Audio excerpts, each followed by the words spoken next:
Greetings, adventure. Welcome to the D20 Academy podcast. I'm Shiloh. I'm Gabriel. And this is episode 42, World Building, Culture, Part 1.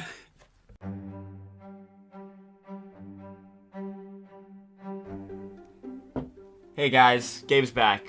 Yeah, I am. Back again. Sorry about last week that we didn't do an episode. We were really busy and stuff, and it was hard for us to meet up and record. Just an unfortunate situation, so oops. But we're back. And better than ever. Back in business. Baby, this is not this icon. This is the third episode of in our world building series. We're going to be breaking down the world building topic into several different subtopics and discussing them week by week. Month by month. Yeah. We're doing a world building episode every month. This week we're going to be going over the topic of culture. Yeah. So we did physical world, we did history. Now we're doing culture. You may see that it said part 1. That's because there's so much to talk about. I know that might sound surprising because I'm thinking a lot of you are probably American, so might be a bit of a confusing realization there. But there's a lot to go over on this topic. So much go. And we were thinking probably just 2 parts. It might be 3. Yeah, we were looking at all the things. Yeah, there's a lot of things to talk about. But anyway, this is the first part of culture. We have so much to talk about. Once again, if you want to keep up to date with what we're doing here on the podcast and other stuff we're doing at D20 Academy, that's cool. Follow us on Instagram at D20_Academy. And yes, we do have a Discord. Yes, we are not active on it currently. We do have ideas for the future. We don't know when things are going to come into play because we both have busy schedules and things are moving around constantly. But we are going to try and set some things up for Discord when we do have more time. So if you do want to get into our Discord now, even before we start doing all the cool things we have planned, hit us up on Instagram with a DM asking to get in, or we do have a link hidden on our Anchor page. It might be a little bit hard to find. Yeah, it's somewhere on there. But yeah, also that's the easiest way if you want to get in touch with us, ask us questions, give any comments, concerns you have, suggestions for episodes, all that kind of stuff. The Discord server would probably be the best place for that. Yes. As well. Also, talking with other people who also like the podcast and stuff who are in there as well. But without further ado, let's get into the episode. All right, world building. We're back again. So like Gabe mentioned, in these world building episodes, we break down the main topic, which is culture, into smaller subtopics, and then we discuss each of those. Yep, we're putting the Legos into Legolas. World building, as we all know, is a long, detailed, and tedious process. Why do I say process and not process? Process. It's like the one word in my language which I say with an accent. So we also want you, we want to make this as digestible as possible. Letting you guys know what you should prioritize when you're world building all this stuff, because so much goes into it, right? Into world building. So part of the process is going through lists of questions that help you give answers to parts of your world, give answers to the questions of your world to help make it more fleshed out and more real. So that's a lot of what we're going to be doing here today and throughout the rest of the series. Our subtopics today, in order, are general culture, the general things about culture, things that describe it, the philosophy of the culture, or philosophies, religions, language, leadership, and human rights. Yeah. Human rights, of course, is a lenient term because in your world, you don't just have humans. Yes. If you're assuming you're building some sort of fantasy world, you might just... Being rights. Elf rights. But anywho, yeah, so that's what we're going over. So let's just go. We have so much to talk about today, so let's just get into the news. Yeah. So general culture, just real quick. So culture, obviously, we're talking about how there's so much into it. What kind of is culture defined for you? Culture is how you can distill a group of people, a group of connected people. What are their distilled attributes? What binds them all together and makes them a group of people who work together? What are the things that they generally, universally believe in, do, think about, and what are the rules that they follow as a group of people that kind of make them a culture. Like, what do they generally love? What do they hate?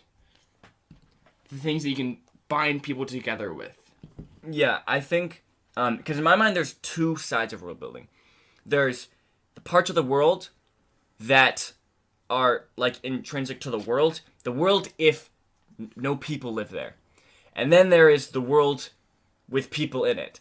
So, like, the physical world, mountains, valleys, the creation of the world, the gods, all that kind of stuff, that is all physical world stuff, kind of what we've talked about already. And then the other side is all the things that have to do with people, society, culture, anything that is people. I can't say humans because we're talking about fantasy world, but people, influence, architecture, customs, food, all that kind of stuff. That's all has to do. That's all in culture, in my mind. And of course, there are so many things that fit into that, which is why our culture is going to take multiple parts in these world building episodes, because there's so much to talk about.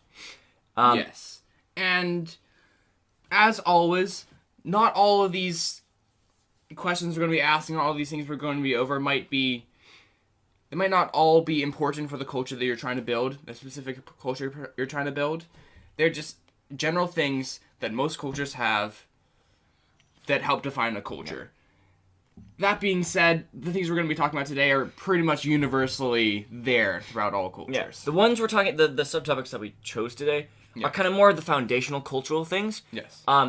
On the second or possibly third part, we're going to get into more detailed cultural things, like the way people greet each other and fashion and, like, more things like this. But the stuff we're talking about is more general foundational cultural things.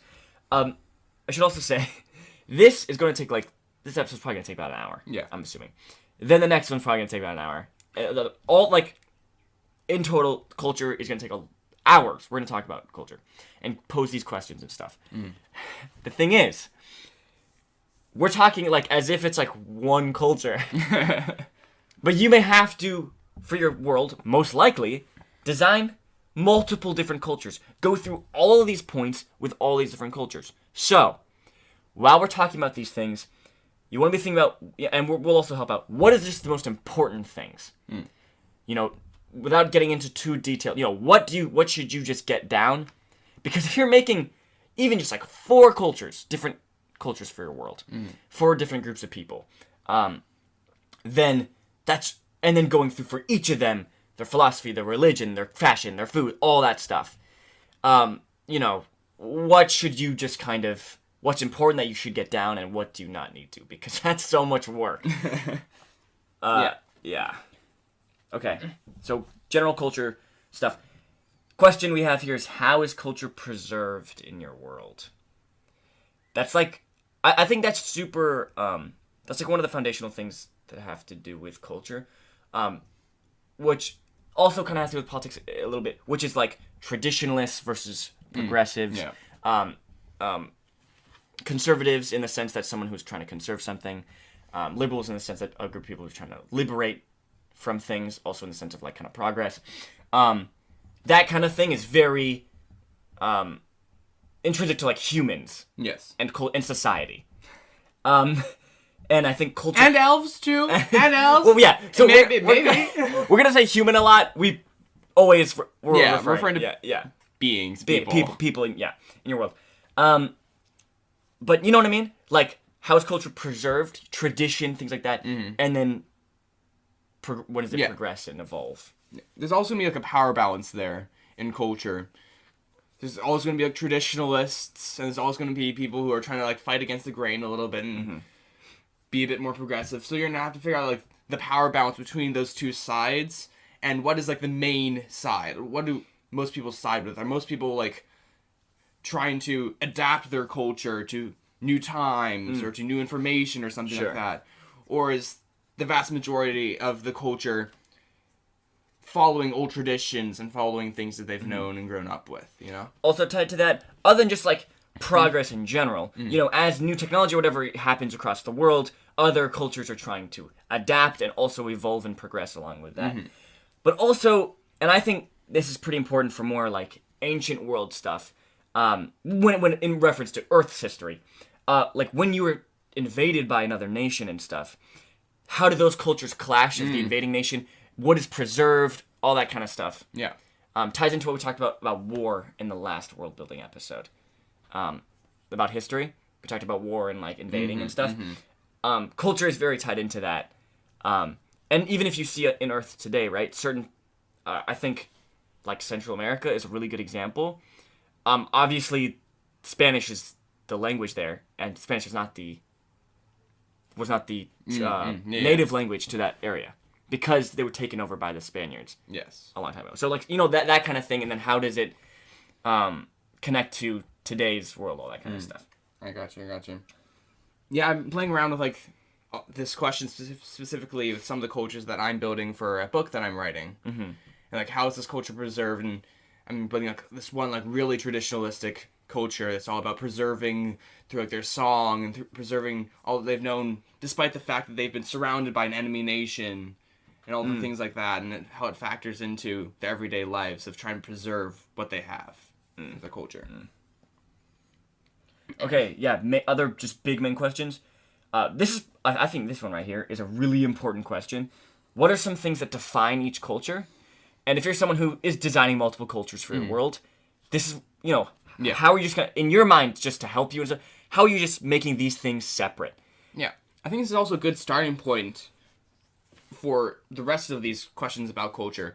If you have an idea for a culture, like what is that base idea? The concept, like get that down and think of like, okay, this is my idea concept. This factors into this part. How does it affect the rest of the parts of the culture? I think also this ties into what we were talking about last episode. I don't know if it was last episode. Maybe it was the episode before that. About like races in your world, elves and all that kind of stuff. And we were talking about like in D&D, halflings and gnomes. The difference there is just not really well defined, or a lot of people are confused about the difference between halflings and gnomes and stuff. And you don't want your cultures to be like that. I mean, it depends.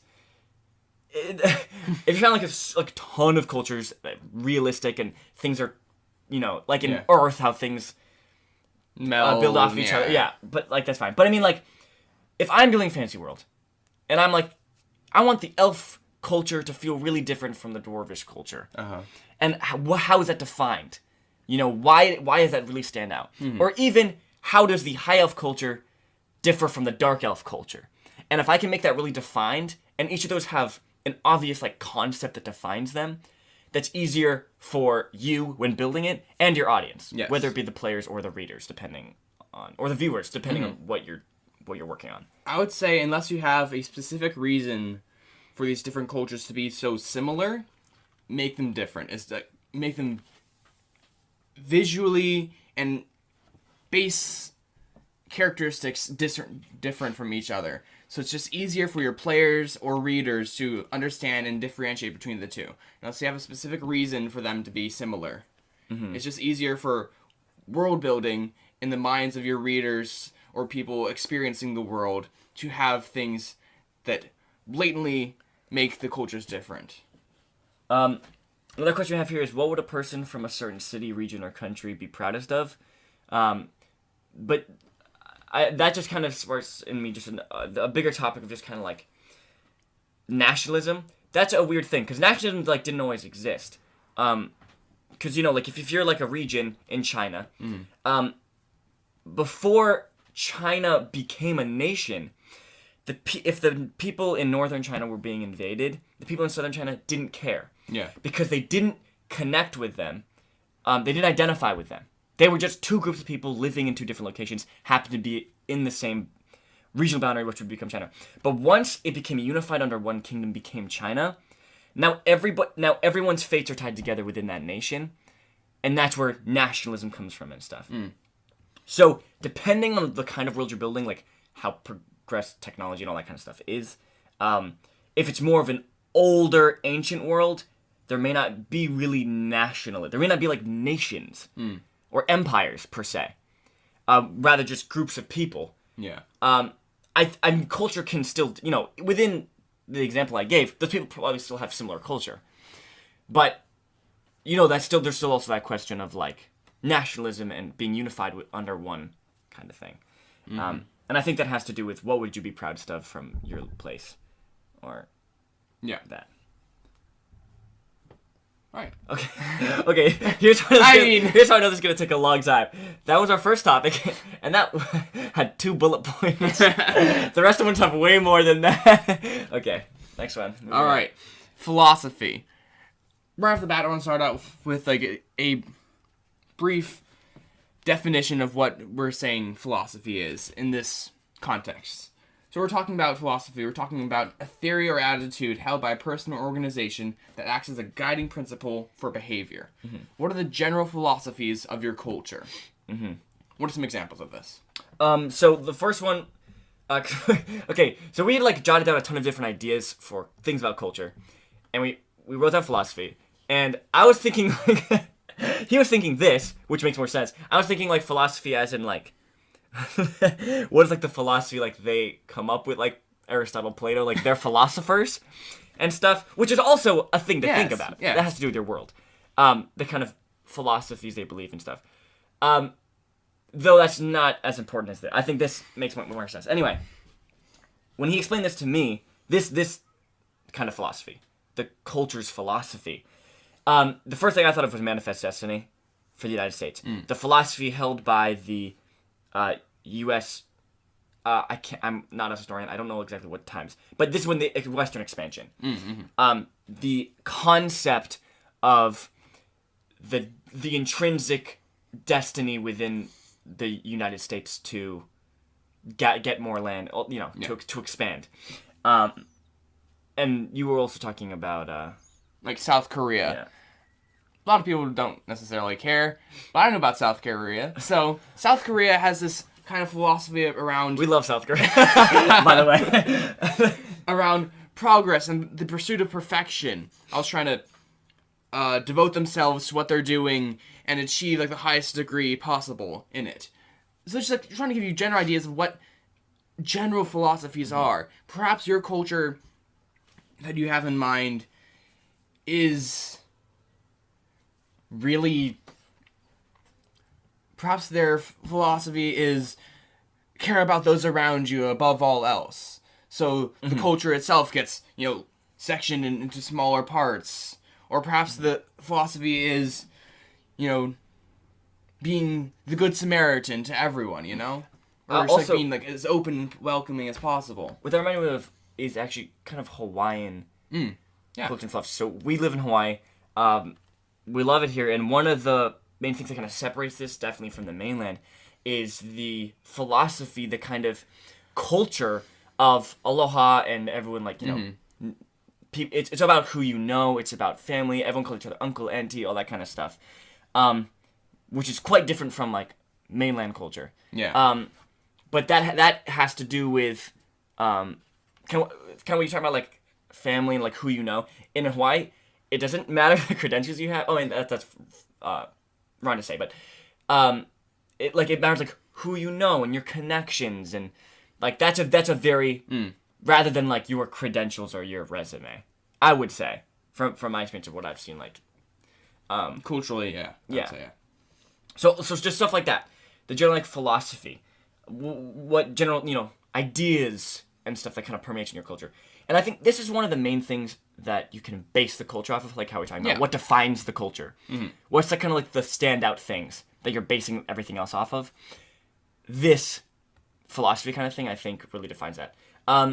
So for the book I'm working on, and we're both working on books right now, the world is based very much on wealth. The philosophy is held that like the more wealth you have, the more powerful you are. So the hierarchies of everything and stuff has to do with wealth. So merchants are the richest and the rulers of cities, rather than like people with like noble blood or whatever. That doesn't matter as long as you're wealthy. So there's lots of criminals and stuff because, and that's good because it's a heist book, because of like wealth and stuff. But this very capitalist wealth based kind of hierarchy is a philosophy within the world that I'm building. Mm-hmm. Yeah, and one of the cultures that I'm building is really based around obtaining all knowledge. This philosophy is that to achieve enlightenment and self-perfection, we must try and know everything that we can. So the way that they achieve that, the way that they pursue that philosophy is by taking over everything that they can and gaining access to all that knowledge and condensing it and compiling it all into one place so that they can study it and try and know everything. And there's reasons for that behind the scenes. Right. I think for you and your story, like, philosophy matters a lot because your story has to do with looking at a couple different cultures and systems of ideas and religious values and stuff. Ideologies. And stuff like that, right? That's kind of like a big part of your story. Yes. So I think philosophy kind of matters a lot to what you're talking about. Is there anything else we should say on this? Because we got some fatties coming up. We got some. We do. Just because we didn't spend necessarily a lot of time on this one doesn't mean it's important. It's a really important thing, and it's especially nice to have that down before you go into the rest of your culture. And if you're pulling from classic fantasy tropes, the philosophies are there. Yes. If you look at elves, I mean, totally depends on like what you're looking at. But kind of classicer fantasy elves are like magic and art usually. Have a lot to do with the philosophy. Also, because in most worlds they live like a long time, so they can perfect themselves to art and music and all that stuff. If you look at like Tolkien elves and like Pathfinder elves, and like for dwarves, it's like craftsmanship. That's a big part of the philosophy and like classical dwarven culture. Yeah. Smithing and all that kind of stuff. Also, their culture is very clan, familial based, so they're they are hard to trust outsiders, all that kind of stuff. Yeah. Also has to do with the philosophy. Okay. Next one. This is the big boy. This is probably the biggest one we're talking about. Religion. Yes. Worldview. Okay. So here's why this is such an interesting thing. Definitely when it comes to building fictional fantasy worlds. Fantasy worlds specifically. It comes down to the question of ambiguous religion, and we didn't have we couldn't think of a better way to call this off the top of our heads.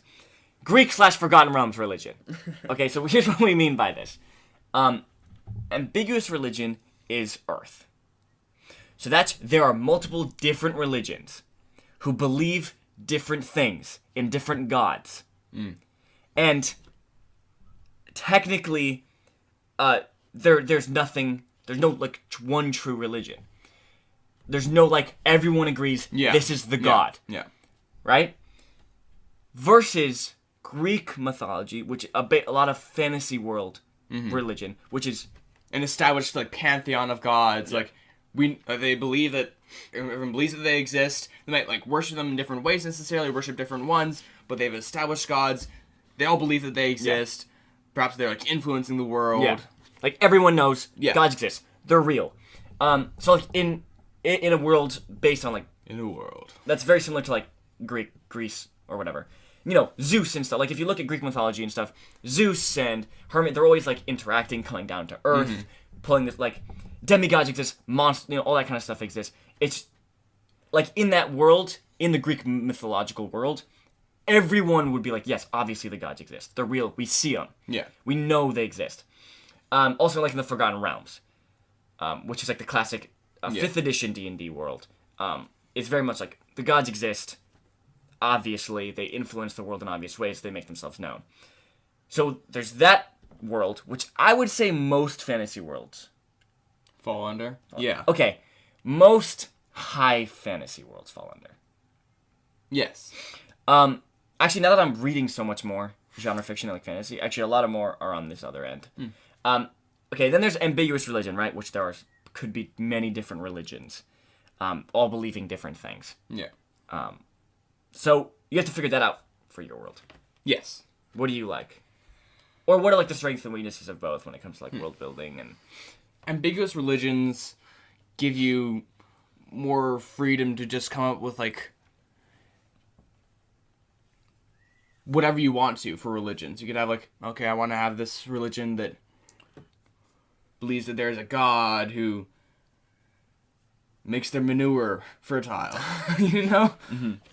Or something like that. You have like more freedom in how many you can create and how many cultures you can base up around these religions and stuff. Whereas with a more out there and apparent. These are the gods that exist, or this is the god that exists. You're more railroading yourself with what you can do with those religions. You think like, okay, these are the established gods. There's this many of them. This one does this. This one does this. This one does this. The weakness is that you don't necessarily have as much freedom to do whatever you want with the gods and do whatever you want with the religions. But by defining the gods more and having them more out there, it can be easier to build up things for those specific gods. Yeah, you know, for sure. If you have the defined 12 gods, perhaps. This is the god of life. This is the god of death. This is the god of light. Yeah. I honestly, I don't know. I like both. And I think it really depends on the kind of story you're trying to tell and the world you have. Once again, in more of like a high fantasy thing, if you're like playing a D&D campaign, for Greek Forgotten Realms god, like that just works really well. You know, clerics devote themselves to a particular god. They gain powers from that god. And then you can like, I love Greek mythology. I love how the gods are like interacting with the world and pulling the strings. Like, I love that so much. Like the Odyssey, the Iliad, both those. I read them last year. I'm not actually a nerd. I had to for school, but no. But like, I really loved how they, would be influencing the world in certain ways and like pulling the string. Like, I just love that. And just the high fantasy thing of like devoting yourself to a god. When it comes to character creation, you choose that kind of character and being able to like choose what kind of god you want. I think that's really cool. I really like that a lot. Yeah, I really agree that I think it fits high fantasy because it fits like kind of like the theme of high fantasy of the magic in the world is out there and accessible and powerful and all of that is like it's up front. The magic is up front. And like having the gods up front as well is like, oh, of course, like, oh, the magic is so apparent and widespread. The gods are so powerful and visible and widespread. The power, Yeah, I was gonna say like it helps, when they say like, oh, just go get like this character is a follower of this god. Like everyone can like understands like the kind of powers they might have or like their stuff like that. Okay, when it comes to like more ambiguous religion, that definitely works for deeper stories. I think grimdark works better in like kind of grimdark things where you don't like supernatural stuff isn't as prevalent in your world. For example, the world I'm building for my story, my book, has ambiguous religion. There is one main religion that is like spread throughout the world, but it's not like fully proven. The gods that they talk about don't like show themselves. Like it's not really, you can't really, say that like that's real and stuff. And it works for kind of the criminal. Also, one of the characters' whole arcs has to do with religion, and they're figuring out what they believe and their morality, and can they believe in a religion but deny the church and all this kind of stuff. So that fits well with that, and I like those deep things, presenting those kinds of themes about morality and belief and ideologies and theology. I really like that. Brandon Sanderson has that in a lot of his stories, and I really, really like it. Exploring those religion things. In his first book he published, Elantris. It's really cool because the whole story takes place in one city, but they talk a lot about international things and the other countries and stuff, and characters from these other nations are coming to this city, and kind of the events that happen in this one city affect the rest of the world, basically. But a lot of what's going on has to do with religion. What this nation is trying to, like, religion is one of the most powerful tools one of these nations has to taking over other, when they convert a whole other nation, it's so much easier for them to conquer it. And, so not only is religion super tied into politics in that world, just they talk about the different belief systems of the different religions and stuff, and I love it. I love that. I like both. Yeah. It totally depends on what kind of world you're building. All right, next. Are there atheists in your world?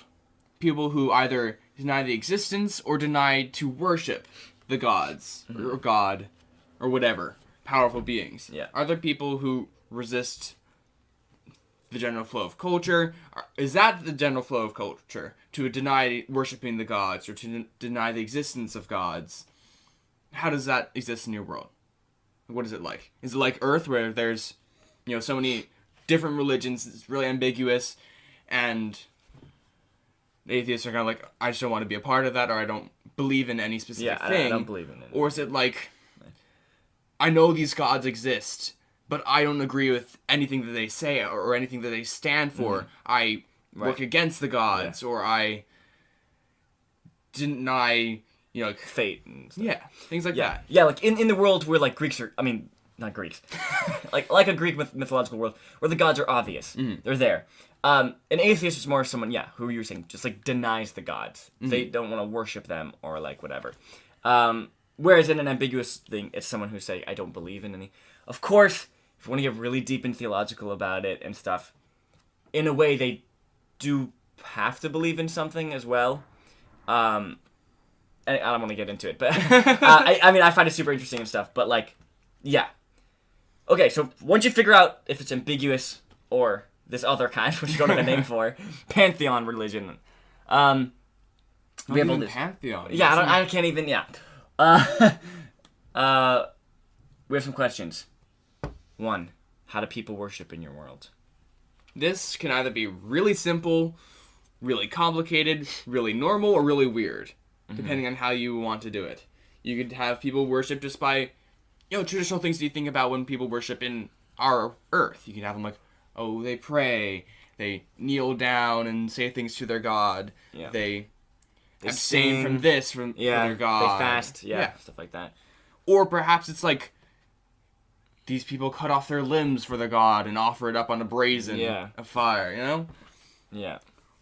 Or it could be they perform some sort of dance to please their god, or they do this task, pursue this objective. Like the one I was talking about earlier, they're pursuing their objective of obtaining all knowledge because they believe that the god of knowledge has tasked them, that nation, those people, with finding all the knowledge and pursuing him. And it's just so cool how, like, all the things we're talking about are, like, melding together. Religion and philosophy. Same if we look back in history with, like, the Crusades and stuff, right? The religion influenced the philosophy of that part of the world. And similar to your thing, they're trying to conquer the world to gain all the knowledge. Same kind of thing. When and where do people worship? Yes. This is also something that you can draw from our normal natural world for. Some people worship in synagogues. Mosques, churches. I said morgues. Mosques, that's the word I was looking for. Maybe that's super sick. Maybe. What if your fantasy religion worships in morgues? It could have something to do with, like, death and stuff. Like, that's dope. Perhaps they worship in people's homes or in hiding because they're being persecuted, or do they walk out on the streets singing praises to their gods all day long? Also, not just where, but when also. Like, is there a particular time or whatever, day in the year, anything? I don't know if we have something, like you're saying, like, I don't know if we had it written down specifically there, but, like, is there, like, a holy day of, like, the week or month or time period? Yeah. Is there a special day in the year where, like, they devote that day to their god or something like that? Yeah, Christianity is a really good example because we have Christmas and Easter, right? These are, like, holidays that have to do with the religion. Yes. And then we also, so those are, like, single days, and then we have, like, periods, like Lent. Is that religious? I'm not actually sure if that's religious. I think it's something... Not Lent. I don't think I meant to say that. The fasting. Like, at the beginning of the year, like, fasting. It came from... I'm pretty sure Lent comes from... Yeah, it comes from... Catholicism or something, anyway, but just, like, because there's, like, periods of time of, like, when they're fasting. Or, like, if you look at Islam, kind of pilgrimages to, like, Mecca and stuff. I don't know a lot about religions. So I don't want to say anything that's, like, like wrong. The thing is, like, they always pray towards Mecca. Yeah. Yeah. Okay, who are the major and minor gods that people worship? Is it a... I can't... That one. What is it called? When there's multiple gods or one god. Why can't I think of it? Polytheism. Polytheism, monotheism. Yes. yeah, so figure that out, and then are there like major gods, minor gods? Yes. Are they on like different power levels? Are they on different like levels of specificity? Perhaps like think like Roman pantheon where there's like the main pantheon. There's like so many other smaller minor gods. There's like about like really specific things. It's really weird. Yeah, that's for the world that we played our first D&D campaign in. That's what there was like this big. There's a main 6 major gods, and then like a gazillion minor gods that I made for no reason. I hate myself. No. I only remember one of them was the guy who had the undead army or the army of dead soldiers. Yes, Scar. No, Skag or something. Okay, this is a really important question. What function do the gods serve in society? Now, this has to do with both kinds of religion. If you're looking at Greek mythological world, what literally do the gods serve in society? How do literally, because they can influence the world and come down into the world. Yeah. Or their children, the demigods, influence the world for them. Whatever. And then, in the more ambiguous sense, how does religion and what these gods command or say in the teachings, what function does that serve in the culture? Yes, we've seen this in our natural history countless times. Right. Where religion influences culture and defines laws, sets rules and regulations for people because of the main religion of that time or the main religion of that place commands so. Perhaps like there's a command for everyone to fast like 1 day a week, and that's like implemented into law by the people who worship that god or something like that.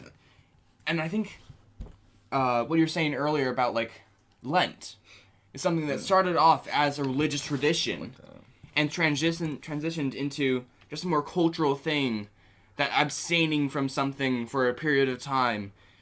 Yeah, it's definitely Christian. Yeah. Yeah. Okay. Yeah.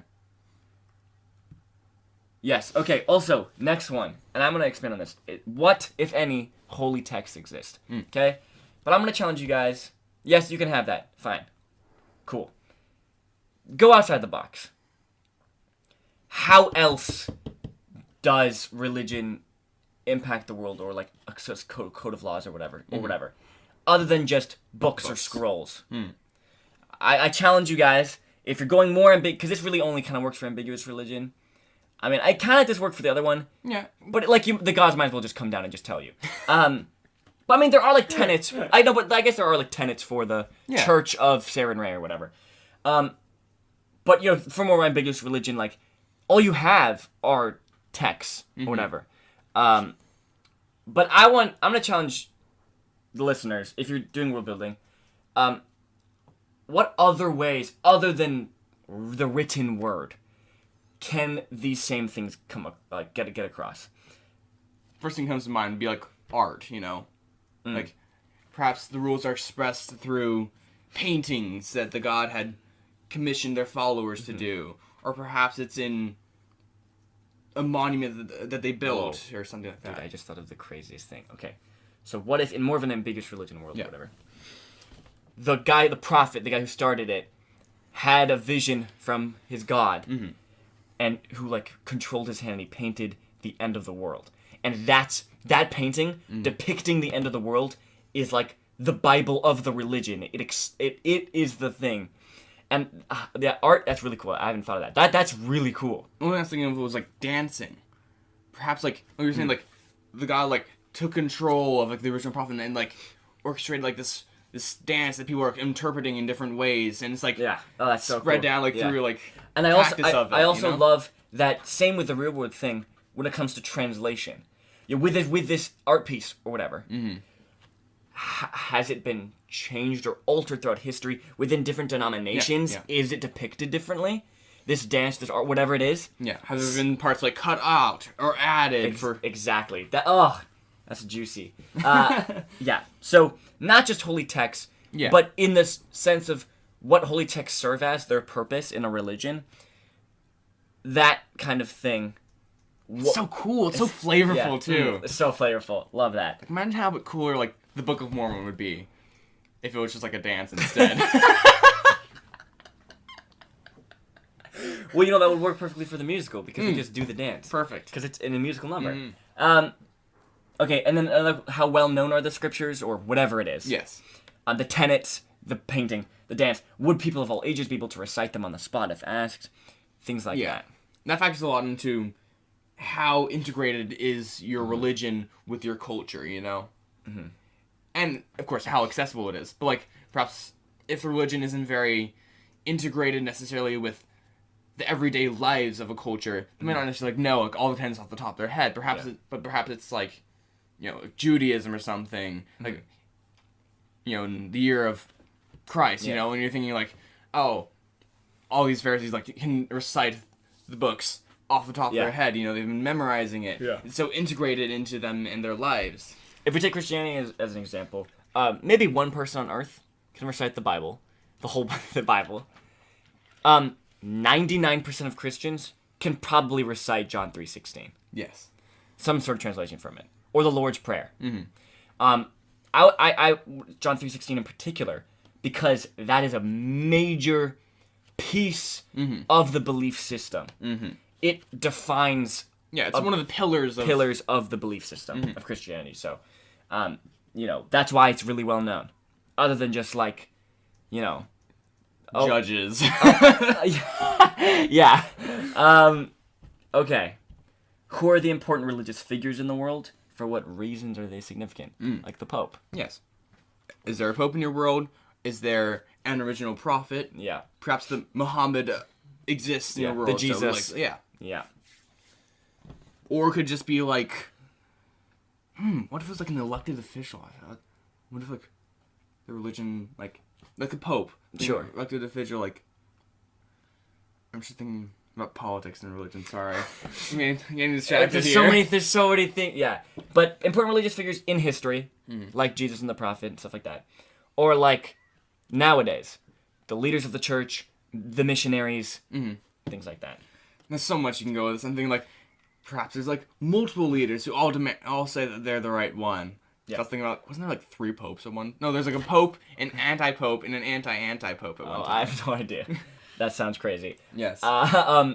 Religion is just, there's so much you can do with it. It is so, for humanity and history, it's just one of those just base foundational things that have always been there. Just belief, faith has just always been a part of humanity and stuff. And so there's so much to pull from Earth, and it's just so interesting to think about if you want to go super deep as well. Yeah. Also, religion is that one thing that helps define that culture, as we were talking about. What's the thing that separates it, that makes it unique? Mm-hmm. A particular religion or following a particular god really helps in solidifying a culture, making it unique. Also, just a couple more things I want to tag on here at the end I think are important before we move on. Like, how devoted is the average person to their religion? Like, how steadfast are they in their belief system? How is the religion exploited? How do people exploit their connections with religion and their beliefs, What are the loopholes in it? Just more things to think about there at the end. Yeah. I think this is such a big topic, and there's deep you can go. Honestly, just like research like religion and stuff. Yeah. There's so much interesting things you can find. Okay. Oh, this is really important for the world. Language. Language. Linguini. Okay, main question. How many languages exist in your world? And... Okay, so some of these questions we're taking off of a world-building like template prompt thing that we found. Mm-hmm. I can't cite it right now. I don't recall what it's from. I should probably. It's like a mix and mash of like our own questions, other questions we found from other places. But when I got to the language section on this template, prompt template for helping you world build, it was how many languages exist in your world? How did they originate? Okay. You don't have to care about how they originate. I mean, it's like, don't make it super logical. But also, we're not all etymologists. Yeah. I couldn't tell you how languages originate. That's like that's very deep. If you care about that and that's something you love a lot, by all means, it would really enhance your world, and that could be something that really makes your world really cool. Yeah. the fact that you spent time on that and stuff. But also, I don't know how freaking languages originate. But no, the most important thing is, like, how many languages exist in your world? Yeah. How many are there? And we're not gonna get super deep into like dialects and stuff, because you, for your first world go through, probably shouldn't be going into like. And if like you're someone who does care about that, there's better resources than us out there to figure out how to design a language. No, Tolkien. Yeah. Yeah. If you really want to care about language and look, Tolkien is the perfect example. He built a language from scratch, a fantasy language from scratch. It tied into the culture of the elves that he was building. There's dialects of it. What a man. Yeah, that's crazy. Grandfather Tolkien is the best. But yeah, language is super important. In like classic fantasy, it's like elvish, dwarvish, but you could go more realistic, which comes from like regional places or. Yeah. And then, like, is there, like, a common language in your world? Like, is there one language that is pretty much universally spoken? It's very general and widespread. A lot of people know it. In D&D, it's called common. It's very common. That's why it's called common. In Star Wars, it's called basic. Because it's the basic language. And on Earth, it's called math. Right?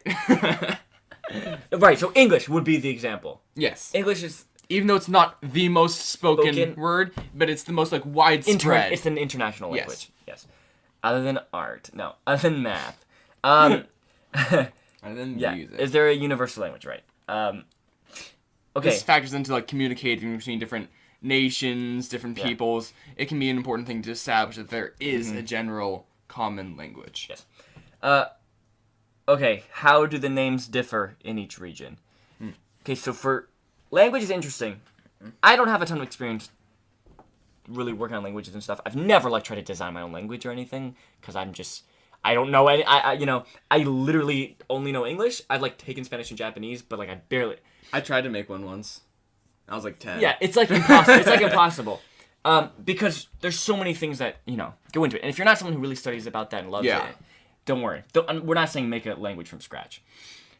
We are saying is whatever language you're writing in, I assume you're going to be writing in English. Or if you're writing a book. Yeah. Or if you're playing, I assume your play group speaks English. Since this is an English podcast. But just that's like the basic language in your world or whatever. And then you can have terms and things, words you create for the other languages without detailing a whole language. But for me, in my fantasy worlds and things I've written and stuff, when I'm basing just a language for like names or for titles of places, I pull from real world things. Yeah. I go, what is the culture that I'm doing the language for? What am I kind of basing it off of? What is it kind of similar to? And I look at that language, the prefixes and suffixes of that language and stuff, and like try to figure out what that is. So for our first campaign, the evil big race was the Zenthari, and they were based on the Egyptians. So their names and everything was very based on. Yeah, and they're Egyptian. purple. They're not purple. But like the characters' names were like Mofdet, Nephtes. Those are the names of the characters, which is very Egyptian. Yeah. One thing that we tried to do for a world that we started to make, and that you are now trying to complete, is that we were like trying to mix and mash suffixes and prefixes Of straight different languages from Earth. Yeah.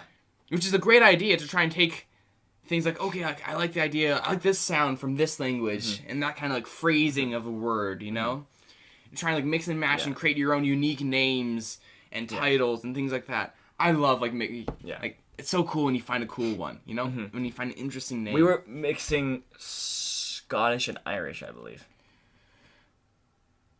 It was Scandinavian. Yeah, it was like some sort of Old Norse language. Yeah, and Irish. I want to say Irish. Yes. Because it was like fetter. Yeah, and all that kind of stuff. Fetterdale, all that kind of stuff. Fetterdale. But one thing to say is that, we're not language buffs or whatever. But in like mixing and matching and stuff, different languages use different intonation patterns and all that kind of stuff. So make sure that even if you're mixing and matching prefixes and suffixes and stuff, that you are creating something that also just like has its own. Yeah. because otherwise it sounds really weird and stuff. Okay. What are common sayings, idioms, insults? The untranslatable words that only a certain group of people would understand. A good example is like the entire German language. They have so many words that have meanings that we can only describe with full sentences. Like it in loosely English. translates in English to Yes. Yeah. So anything like that.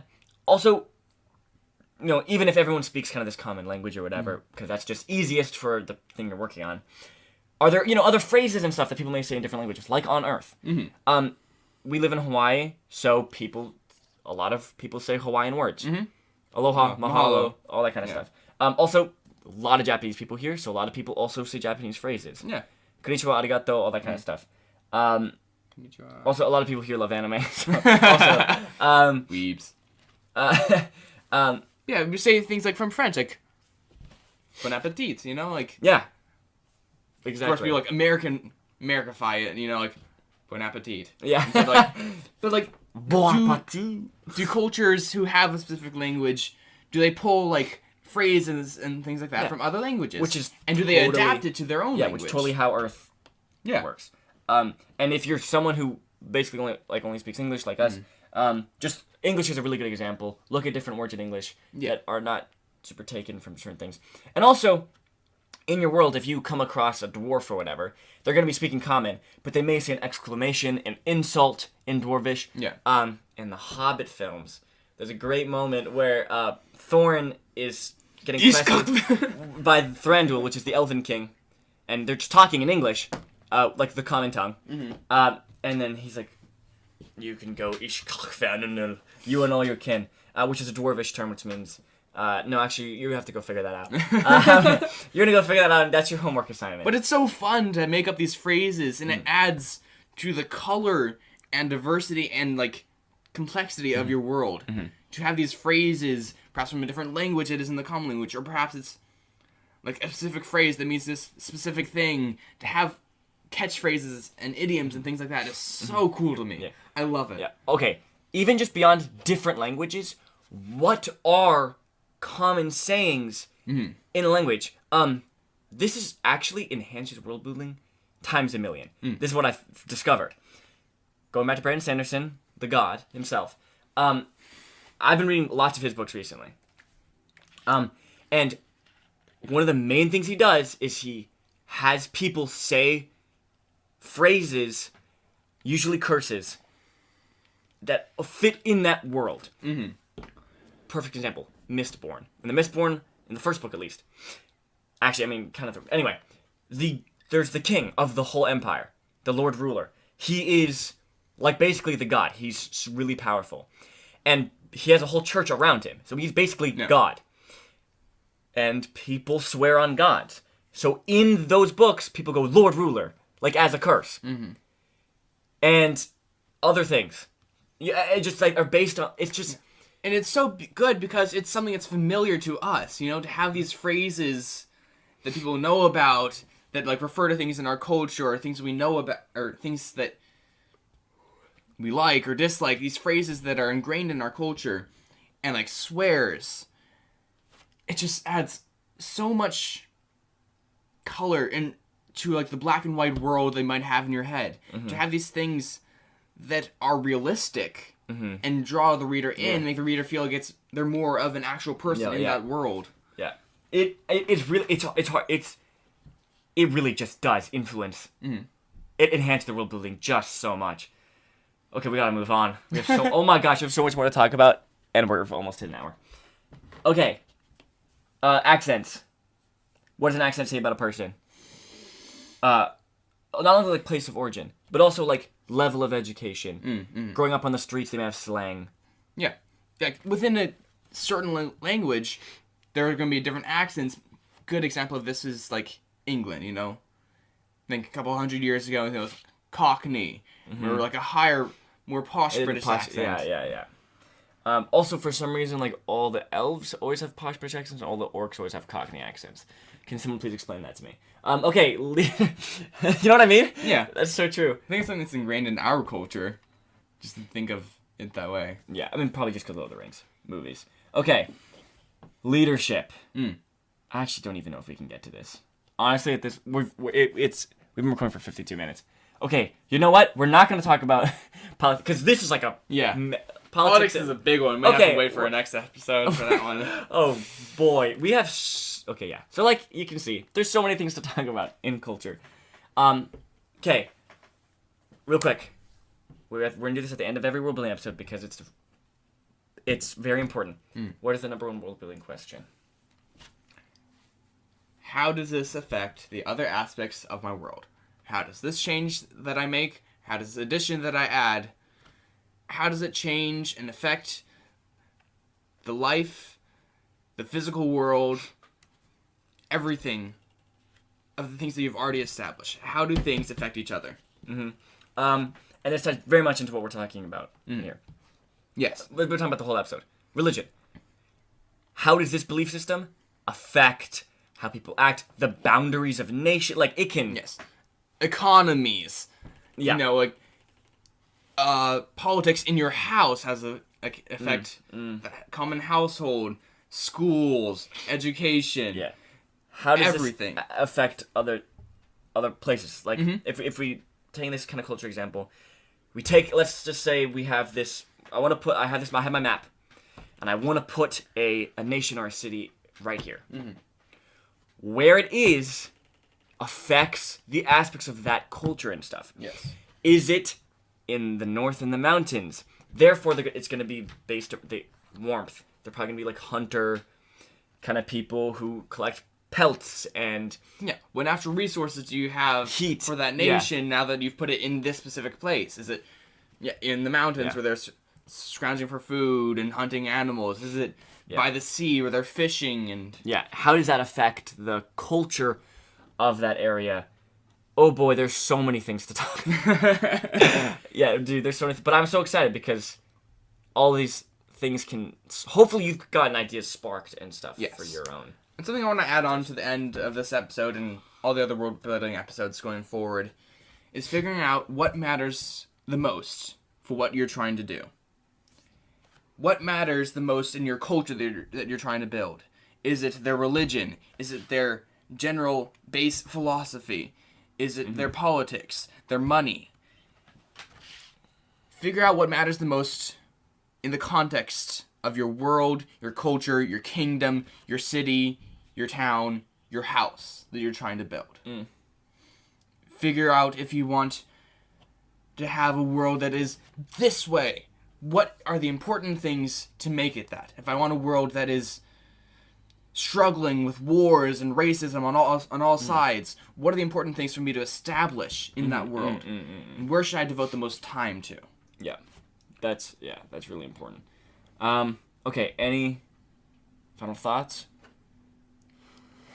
Anything else? I mean, we've said so much. We have.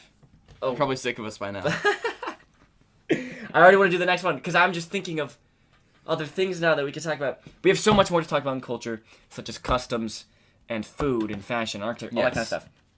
A lot to look forward to. I think what we were going to talk about today, which was leadership and human rights and kind of stuff like that, I think we're going to move that to more of a settlements-based world-building episode that has separated from culture, that has to do with government, economy, something like that. That has to do with more like the city or whatever.